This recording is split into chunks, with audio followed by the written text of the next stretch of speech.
We'll now look at some of the refinements of Dragon and Tiger. First, let's look at the beginning standing posture before you begin Dragon and Tiger, because this will contain many of the things that you want to do while you're doing Dragon and Tiger. The first is to have your head straight. The second is let your chest relax. The third is that allow your hips to be even and your wrists and your elbows be completely relaxed, and most importantly, that your elbows are bent.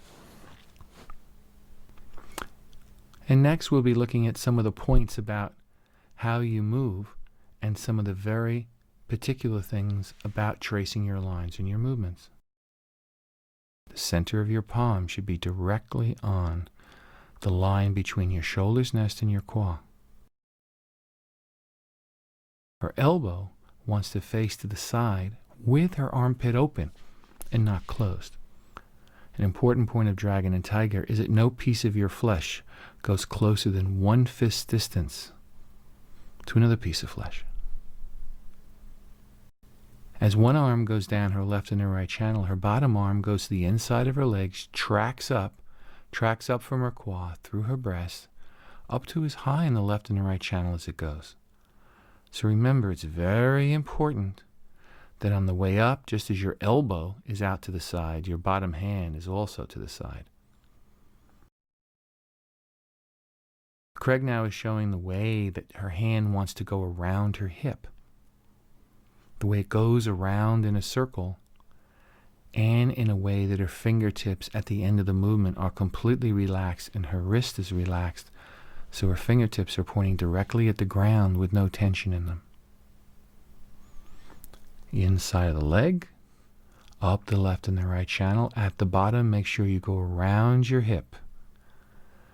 Curve to the inside of your legs as your hand goes up. Make sure your bottom hand goes around your hip.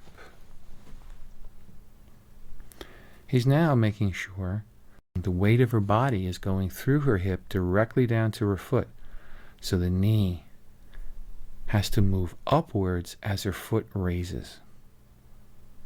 Her knee has to move downward as her heel drops to the floor.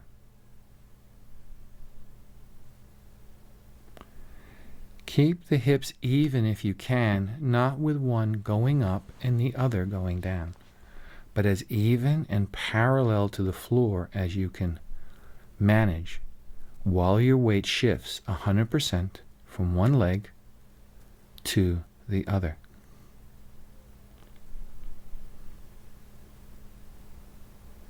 Now your hand does not have to go all the way as high as your shoulder. Going to your shoulder's nest is quite enough.